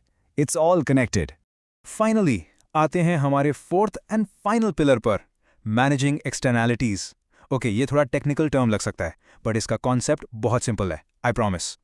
एक्सटर्नैलिटीज इकोनॉमिक एक्टिविटीज के वो साइड इफेक्ट्स होते हैं जिनका असर तीसरे पक्ष पर पड़ता है, और ये पॉजिटिव या नेगेटिव दोनों हो सकते हैं। गवर्नमेंट इन्हें मैनेज करने के लिए फिस्कल पॉलिसी का यूज करती है। पोल्यूशन एक क्लासिक एग्जाम्पल है नेगेटिव एक्सटर्नैलिटी का। सोचो, एक फैक्ट्री से निकलने वाला धुआं आसपास के लोगों की हेल्थ खराब करता है, जिसका कॉस्ट फैक्ट्री ओनर नहीं उठाता। इसको कंट्रोल करने के लिए गवर्नमेंट एनवायरमेंटल टैक्स या कार्बन टैक्स लगा सकती है। जब पोल्यूशन करना महंगा हो जाएगा तो कंपनीज अपने आप ऑटोमेटिकली क्लीन टेक्नोलॉजी यूज करने के लिए मोटिवेट होंगी। दूसरी तरफ पॉजिटिव एक्सटर्नैलिटीज़ भी होती हैं। जैसे जब कोई रिसर्च करता है या अच्छी एजुकेशन हासिल करता है तो उसका फ़ायदा पूरी सोसाइटी को मिलता है। इनको बढ़ाने के लिए गवर्नमेंट सब्सिडीज़ देती है। फॉर एग्जाम्पल, सोलर पैनल्स पर सब्सिडी देने से लोग ग्रीन एनर्जी अडॉप्ट करते हैं, जिससे सबका भला होता है। ऐसे ही एग्रीकल्चर में सपोर्ट प्राइसेस देकर गवर्नमेंट फार्मर्स को ज़रूरी फसलें उगाने के लिए एनकरेज करती है। तो चलिए अब इन सब कॉन्सेप्ट्स को एक साथ जोड़कर एक फाइनल समरी देखते हैं। इन चारों पिलर्स को मिलाकर ही एक देश, एक नेशन सस्टेनेबल प्रॉस्पेरिटी की तरफ आगे बढ़ सकता है। टुगेदर ये 4 पिलर्स एक पावरफुल ब्लूप्रिंट बनाते हैं। पिलर 1 इंफ्रास्ट्रक्चर, जो फिजिकल फाउंडेशन बनाता है।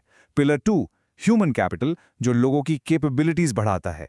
पिलर 3 स्मार्ट टैक्सेशन, जिससे इन्वेस्टमेंट और इनोवेशन को बूस्ट मिलता है। और पिलर 4 मैनेजिंग एक्सटर्नैलिटीज, जिससे हम सस्टेनेबल ग्रोथ इंश्योर करते हैं। ये सब मिलकर किसी भी इकोनॉमी को लॉन्ग टर्म ग्रोथ के पाथ पर ले जाते हैं। तो आखिर में हमेशा याद रखें कि फिस्कल पॉलिसी सिर्फ आज की इकोनॉमिक प्रॉब्लम्स को सॉल्व करने के लिए नहीं है।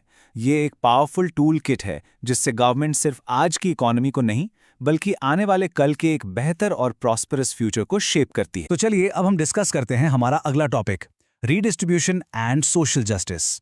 ये फिस्कल पॉलिसी का एक बहुत ही इंपॉर्टेंट ऑब्जेक्टिव और कॉन्सेप्ट है, और बिलीव मी, हर कॉमर्स स्टूडेंट के लिए इसे समझना एब्सोल्युटली जरूरी है। देखिए, किसी भी देश की तरक्की, उसकी ग्रोथ सिर्फ जीडीपी नंबर से नहीं नापी जाती। इकोनॉमिक ग्रोथ के साथ साथ फिस्कल पॉलिसी का एक बहुत बड़ा मॉरल डायमेंशन यानी एक नैतिक पहलू भी होता है, और वो है सोशल जस्टिस को अचीव करना। इसका सीधा सा मतलब है कि समाज में अमीर और गरीब के बीच जो इतनी बड़ी खाई है उसे कम करना और सभी को आगे बढ़ने का एक फेयर चांस देना। तो ये फिस्कल पॉलिसी आखिर है क्या? जैसा आप स्क्रीन पर देख सकते हैं, ये गवर्नमेंट के हाथ में सबसे पावरफुल इंस्ट्रूमेंट यानी औजार है। इसी इंस्ट्रूमेंट का यूज करके गवर्नमेंट इनकम और वेल्थ की इनइक्वालिटीज, मतलब अमीरी गरीबी के बीच जो आसमान जमीन का फर्क है, उसे कम करती है और एक न्यायपूर्ण समाज यानी सोशल जस्टिस लाने की पूरी कोशिश करती है। पर सवाल यह है कि इसकी जरूरत ही क्यों पड़ती है? वेल, द कोर चैलेंज यानी सबसे बड़ी चुनौती है the large and growing gap between the rich and the poor. आपने कई रिपोर्ट्स में पढ़ा होगा कि दुनिया के टॉप 1% लोगों के पास कितनी ज्यादा वेल्थ है। जब ये गैप हद से ज्यादा बढ़ जाता है ना, तो सोसाइटी में इंस्टेबिलिटी आ सकती है। इसलिए फिस्कल पॉलिसी का मेन एम इस गैप पर एक ब्रिज बनाना है, बिल्कुल वैसा ही जैसा आप इस इमेज में देख रहे हैं। Okay, so let's dive into the how. सवाल यह है कि गवर्नमेंट इस गैप को कम करती कैसे है। इसके लिए गवर्नमेंट के पास 2 मेन टूल्स हैं, बिल्कुल एक सिक्के के 2 पहलुओं की तरह। जो पहला टूल है वो है प्रोग्रेसिव टैक्सेशन। इसका सिंपल सा मतलब है सोसाइटी से रेवेन्यू यानी टैक्स एक फेयर यानी न्यायपूर्ण तरीके से कलेक्ट करना। अब ये सिस्टम काम कैसे करता है, ये बहुत इंटरेस्टिंग है। इसका जो फाउंडिंग प्रिंसिपल है वो है एबिलिटी टू पे। बेसिकली जिसकी पे करने की एबिलिटी ज्यादा है वो ज्यादा टैक्स देगा। सिंपल। इंडिया का जो इनकम टैक्स सिस्टम है वो आपसे बेटर कौन जानता है, वो इसी पर बेस्ड है। जिनकी इनकम कम है वो कम टैक्स रेट पे करते हैं या कभी कभी कुछ भी नहीं, और जैसे जैसे इनकम बढ़ती जाती है टैक्स रेट का स्लैब भी बढ़ता जाता है। इससे होता यह है कि अमीर लोगों की डिस्पोजेबल इनकम का एक बड़ा हिस्सा टैक्स में चला जाता है, जिससे इनकम गैप डायरेक्टली कम हो जाता है। और पता है, ये रीडिस्ट्रीब्यूशन सिर्फ डायरेक्ट टैक्स जैसे इनकम टैक्स से नहीं होता। इनडायरेक्ट टैक्सेस जैसे कि जीएसटी इसमें एक बहुत इंपॉर्टेंट रोल प्ले करते हैं, और ये स्लाइड इसे ब्रिलियंटली इलस्ट्रेट करती है। एक तरफ देखिए जो लग्जरी गुड्स हैं जैसे इंपोर्टेड स्पोर्ट्स कार्स, महंगे इलेक्ट्रॉनिक्स या डिजाइनर कपड़े, उन पर गवर्नमेंट सबसे हाई रेट पर टैक्स लगाती है। क्यों? क्योंकि ये चीजें ज्यादातर अमीर लोग ही अफोर्ड कर सकते हैं। और अब दूसरी तरफ देखिए जो एसेंशियल गुड्स हैं जैसे आटा, दूध, बेसिक सब्जियां, उन पर या तो बहुत कम टैक्स होता है या वो टैक्स एग्जेम्प्टेड होते हैं, क्योंकि ये हर इंसान की, खासकर गरीब इंसान की बुनियादी जरूरत है। तो अब आते हैं सिक्के के दूसरे पहलू पर। अब जब टैक्सेशन से गवर्नमेंट ने रेवेन्यू कलेक्ट कर लिया तो उस पैसे का क्या करना है? यहां आता है हमारा दूसरा टूल, टारगेटेड स्पेंडिंग। गवर्नमेंट इस पैसे को उन लोगों पर खर्च करती है जिन्हें इसकी सबसे ज्यादा जरूरत है। रिसोर्सेज को सोसाइटी के जरूरतमंद तबके तक पहुंचाना ही टारगेटेड स्पेंडिंग का मेन गोल है। तो गवर्नमेंट ये पैसा आखिर कहां और कैसे स्पेंड करती है? वेल, सबसे पहले पॉवर्टी एलिवेशन प्रोग्राम्स के थ्रू, जैसे गरीबों को राशन कार्ड्स पर सस्ता अनाज देना। फिर फ्री या सब्सिडाइज सर्विसेज देकर, जैसे सरकारी हॉस्पिटल्स में फ्री इलाज, गवर्नमेंट स्कूल्स में फ्री एजुकेशन या प्रधानमंत्री आवास योजना में सस्ते घर। इसके अलावा निग्लेक्टेड एरियाज में इंफ्रास्ट्रक्चर बनाकर, जैसे प्रधानमंत्री ग्राम सड़क योजना से गांव-गांव तक रोड्स बनाना। और फाइनली सोशल सिक्योरिटी स्कीम्स के जरिए, जैसे ओल्ड एज पेंशन या अनएम्प्लॉयमेंट बेनिफिट्स देना। सो यहाँ पर a very crucial point two understand, ये सारी स्पेंडिंग से गरीब लोगों की रियल इनकम बढ़ जाती है। अब आप सोचेंगे ये रियल इनकम क्या है? देखिए, भले ही उनकी कैश इनकम यानी सैलरी ना बढ़े, लेकिन जब उन्हें फ्री एजुकेशन, सस्ता राशन या मुफ्त इलाज मिलता है तो उनके वो पैसे बच जाते हैं जो उन्हें इन चीज़ों पर खर्च करने पड़ते। उन बचे हुए पैसों से वो अपनी दूसरी ज़रूरतें पूरी कर सकते हैं और इससे उनकी क्वालिटी ऑफ लाइफ, उनका जीवन स्तर डायरेक्टली इंप्रूव होता है। लेकिन ये सब सुनने में जितना आसान लगता है उतना है नहीं। यहाँ पर गवर्नमेंट को एक बहुत ही डेलिकेट बैलेंस बनाना पड़ता है, बिल्कुल एक रस्सी पर चलने जैसा। और ये बैलेंस है दो चीज़ों के बीच, इक्विटी और एफिशिएंसी। मतलब एक तरफ समाज में बराबरी लाना और दूसरी तरफ इकोनॉमी को तेजी से आगे बढ़ाना। इस स्लाइड पर हम इस बैलेंसिंग एक्ट को ठीक से समझते हैं। देखिए, स्केल के एक तरफ है इक्विटी, जिसका मतलब है फेयरनेस। हम रीडिस्ट्रीब्यूशन इसलिए करते हैं ताकि एक फेयर सोसाइटी बने, गरीबों को एक सोशल सेफ्टी नेट मिले और पॉवर्टी कम हो। लेकिन दूसरी तरफ है एफिशिएंसी का पोटेंशियल रिस्क। सोचिए, अगर गवर्नमेंट टैक्सेस बहुत ज़्यादा हाई कर देगी तो लोगों का ज़्यादा मेहनत करके पैसा कमाने का इंसेंटिव खत्म हो सकता है। लोग सोचेंगे, यार ज़्यादा कमाकर क्या फ़ायदा, सब तो टैक्स में ही चला जाएगा। इससे बिजनेस और इन्वेस्टमेंट पर बुरा असर पड़ सकता है और आखिर में इकोनॉमी की ग्रोथ स्लो हो सकती है। इसलिए इस पूरे टॉपिक का आखिरी और सबसे इंपॉर्टेंट टेक अवे इस कोट में छिपा है। The tax structure must be carefully framed to ensure equity without killing efficiency. इसका मतलब यह है कि एक टैक्स और स्पेंडिंग सिस्टम को बहुत ध्यान से, बहुत सूझबूझ से डिज़ाइन करना पड़ता है ताकि समाज में बराबरी भी आए, लेकिन लोगों का काम करने का जज्बा और इकोनॉमी की रफ्तार भी बनी रहे। किसी भी गवर्नमेंट के लिए फिस्कल पॉलिसी का ये बैलेंसिंग एक्ट ही उसकी सबसे बड़ी परीक्षा, उसका सबसे बड़ा टेस्ट होता है। Now let's discuss about fiscal policy की limitations। देखिए, फिस्कल पॉलिसी यानी गवर्नमेंट की स्पेंडिंग और टैक्सेस से जुड़ी पॉलिसी इकोनॉमी को डायरेक्शन देने का एक बहुत ही पावरफुल टूल है, लेकिन इसे यूज करना एक विशाल समुद्री जहाज को चलाने जैसा है। ये पावरफुल तो है, इसमें कोई डाउट नहीं, पर इसे टर्न करना, इसकी स्पीड को एडजस्ट करना, ये एक बहुत ही मुश्किल और टाइम कंज्यूमिंग प्रोसेस है। तो आगे हम क्या क्या कवर करने वाले हैं? सबसे पहले हम स्टीयरिंग द इकोनॉमी के कॉन्सेप्ट को एक्सप्लोर करेंगे। फिर हम उन 4 मेजर लैग्स यानी डिलेज को डिटेल में समझेंगे। उसके बाद हम देखेंगे कि द क्राउडिंग आउट इफेक्ट क्या है और वो काम कैसे करता है। और आखिर में एक फाइनल टेक अवे के साथ आपको इसके सारे प्रैक्टिकल चैलेंजेस बिल्कुल क्लियर हो जाएंगे। तो जैसा हमने कहा, फिस्कल पॉलिसी का काम है इकोनॉमी को स्टीयर करना। सोचो, अगर इकोनॉमी रिसेशन में है यानी स्लो चल रही है तो गवर्नमेंट अपनी स्पेंडिंग बढ़ाकर उसे पुश करती है, और अगर इन्फ्लेशन है यानी इकोनॉमी बहुत ज़्यादा गर्म हो गई है तो स्पेंडिंग कम करके उसे थोड़ा ठंडा करती है। Simple right? लेकिन ये कोई जादू की छड़ी नहीं है। ये उस जायंट कंटेनर शिप की तरह है जिसके इंजन को फुल पावर देने के बाद भी उसे अपनी स्पीड पकड़ने में काफ़ी टाइम लगता है। और देखो, ये कोट इस पूरे कॉन्सेप्ट की जान है। ये साफ साफ कहता है कि फिस्कल पॉलिसी एक बड़े जहाज को चलाने जैसी है, इसे मोड़ने में टाइम लगता है। और सबसे बड़ी बात, अगर आपने टर्न करने में देर कर दी तो हो सकता है आप अपनी मंजिल से ही भटक जाओ। यही है फिस्कल पॉलिसी की सबसे बड़ी चैलेंज। Timing is everything. गलत टाइमिंग हो गई तो फायदे की जगह सीधा नुकसान। ओके, तो अब आते हैं पहली बड़ी लिमिटेशन पर, द 4 मेजर लैग्स। आखिर ये जहाज इतना धीरे धीरे क्यों मुड़ता है? वेल, इन्हीं लैग्स की वजह से। सिंपल भाषा में कहें तो लैग्स का मतलब है डिलेज। वो डिलेज जो गवर्नमेंट को अचानक से तेजी से एक्शन लेने से रोक देती हैं। सो ये पॉलिसी लैग है क्या चीज़? इसका मतलब बहुत सिंपल है। सोचो, इकोनॉमी में एक प्रॉब्लम शुरू हुई और उस प्रॉब्लम को ठीक करने के लिए जो पॉलिसी बनाई गई उसका असर दिखने लगा। इसके बीच का जो टाइम गैप है ना, उसी को कहते हैं पॉलिसी लैग। और इसी डिले की वजह से कभी कभी पॉलिसी का पूरा इम्पैक्ट ही खत्म हो जाता है या उल्टा नेगेटिव असर पड़ जाता है। चलिए एक एक करके इन चारों लैग्स को एक प्रैक्टिकल एग्जाम्पल से समझते हैं। सबसे पहला है रिकग्निशन लैग, यानी पहचानने में देरी। सरकार को ये रियलाइज करने में ही टाइम निकल जाता है कि बॉस, इकोनॉमी तो रिसेशन में चली गई है। क्योंकि देखो, जीडीपी ग्रोथ जैसे इकोनॉमिक डेटा को कलेक्ट करना पड़ता है, फिर उसका ऑडिट होता है, फिर रिपोर्ट बनती है, इन सब में महीने लग जाते हैं। जब तक फाइनल रिपोर्ट हाथ में आती है, हो सकता है रिसेशन को शुरू हुए 6 महीने बीत चुके हों। ओके, अब दूसरा है डिसीजन लैग। चलो, प्रॉब्लम तो पहचान ली, अब एक्शन लेने का टाइम है। लेकिन एक डेमोक्रेसी में ये इतना आसान नहीं होता। बजट पास करना है या कोई बड़ा स्टिमुलस पैकेज लाना है तो पार्लियामेंट में डिबेट होगी, अलग अलग कमिटीज बनेंगी, सारी पॉलिटिकल पार्टीज को कन्विंस करना पड़ेगा। आप जानते हैं इस प्रोसेस में कितना टाइम लगता है। ठीक है, मान लेते हैं लॉ भी पास हो गया।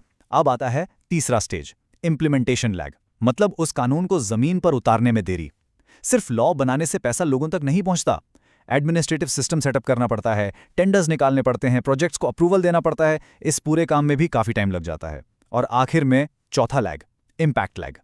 चलो मान लिया पैसा खर्च होना भी शुरू हो गया, लेकिन उसका असर पूरी इकोनॉमी में फैलने में उसमें भी टाइम लगता है। याद है हमने मल्टीप्लायर इफेक्ट पढ़ा था कि एक आदमी का खर्चा दूसरे की इनकम बनता है। ये जो चेन रिएक्शन है ना, ये रातों रात नहीं होता, ये धीरे धीरे काम करता है। तो इन सारे लैग्स का सबसे बड़ा खतरा क्या है? वो है बैड टाइमिंग। सोचो जरा, गवर्नमेंट ने रिसेशन से लड़ने के लिए एक जबरदस्त स्टिमुलस पैकेज अनाउंस किया, लेकिन इन चारों lags, recognition, decision, implementation, impact की वजह से जब तक वो पैसा मार्केट में पहुंचा तब तक क्या हुआ? इकोनॉमी अपने आप ही नेचुरली रिकवर कर चुकी थी। अब क्या होगा? मार्केट में जो एक्स्ट्रा पैसा आया है वो इकोनॉमी को ओवरहीट कर देगा। मतलब लोगों के पास इतना पैसा आ जाएगा कि डिमांड सप्लाई से कहीं आगे निकल जाएगी, और इसका सीधा result high inflation. Problem solve करने चले थे, एक नई प्रॉब्लम खड़ी कर दी। चलिए अब आते हैं हमारी दूसरी बड़ी लिमिटेशन पर, जिसका नाम है द क्राउडिंग आउट इफेक्ट।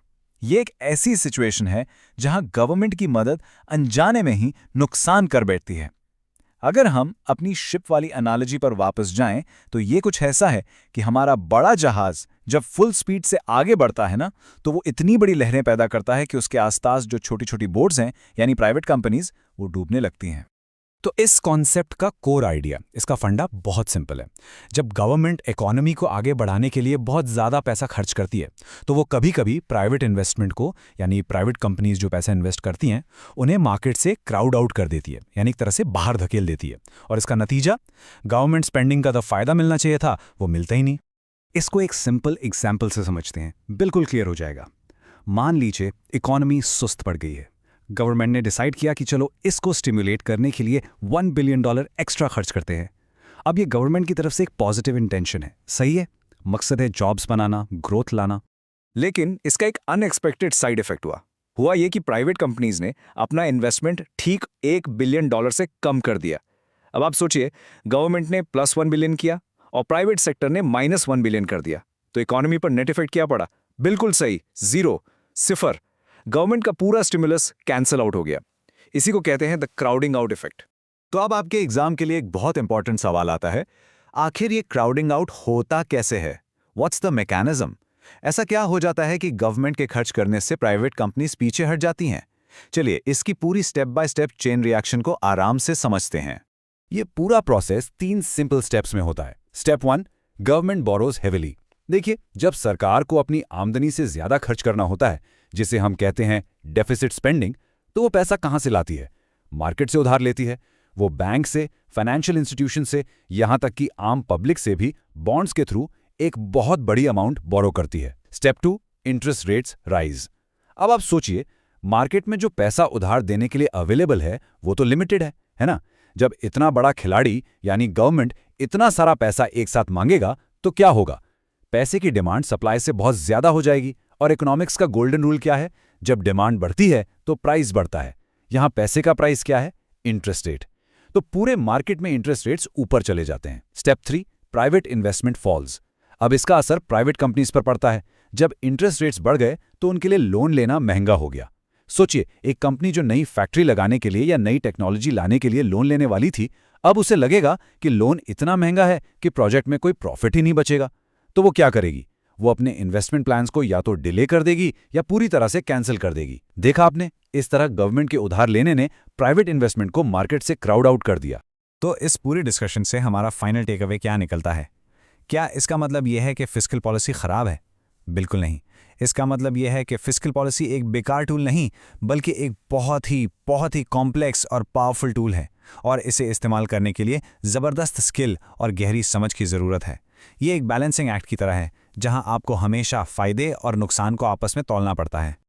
चलिए फटाफट इस पूरे एक्सप्लेनर के की पॉइंट्स को रिवाइज कर लेते हैं, ताकि आपको एग्जाम के लिए सब याद रहे। फिस्कल पॉलिसी की 2 मेन लिमिटेशंस हैं। पहली, पॉलिसी लैग्स, और इसके 4 टाइप्स याद रखिएगा। रिकग्निशन, डिसीजन, इम्प्लीमेंटेशन और इम्पैक्ट, इनकी वजह से टाइमिंग गलत हो जाती है। दूसरी, द क्राउडिंग आउट इफेक्ट, जिसमें गवर्नमेंट स्पेंडिंग के फायदे को प्राइवेट इन्वेस्टमेंट कम करके खत्म कर देता है। और हाँ, एक इंपॉर्टेंट पॉइंट ये भी है कि क्राउडिंग आउट का असर तब कम होता है जब इकोनॉमी बहुत गहरी रिसेशन में हो। क्यों? क्योंकि उस टाइम प्राइवेट कंपनीज वैसे भी ज़्यादा इन्वेस्ट नहीं कर रही होती हैं। तो एंड में हम वापस उसी समुद्री जहाज की एनालॉजी पर आते हैं। फिस्कल पॉलिसी बिल्कुल उसी विशाल जहाज की तरह है, बहुत पावरफुल है, नो डाउट, लेकिन इसे चलाने के लिए एक अनुभवी कैप्टन की जरूरत है। एक ऐसा कैप्टन जो इसे पूरी कॉशन यानी सावधानी, फोरसाइट यानी दूरदृष्टि और सबसे इंपॉर्टेंट इसकी कमजोरियों की गहरी अंडरस्टैंडिंग के साथ चलाए। ये बात बिल्कुल साफ है, एक अच्छा पॉलिसी मेकर बनने के लिए पॉलिसी के टूल्स को जानना जितना जरूरी है, उससे कहीं ज्यादा जरूरी उनकी लिमिटेशंस को समझना है।